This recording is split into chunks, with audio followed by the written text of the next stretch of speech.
V Ljubljani, natančneje na Gospodarskem razstavišču, se je danes začel že 8. otroški bazar, ki bo potekal vse do nedelje. Tam je seveda tudi naša Tina. Tina, živijo? Pozdrav sem skupaj. Jan, ne vem, kje bi začela, saj sem se še sama težko odločila, kaj bi najprej pogledala. Naj začnem s tem, da je vstop prost. Na zunanji ploščadi lahko obiščete mini živalski vrt in srečate celo kamelo in himalajske koze ali pa se preizkusite v športnih vragolijah.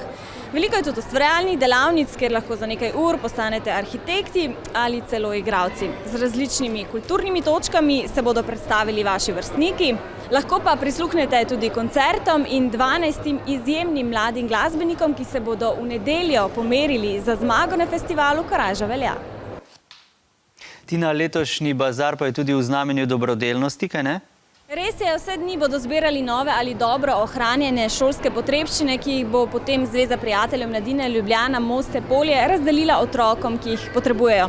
Torej, če imate kakšne zvezke, svinčnike, mape, morda dobro ohranjeno torbo, voščenke, barvice, prinesite jih sem in morda s tem polepšajte nekomu začetek šolskega leta. Se vidimo, čau!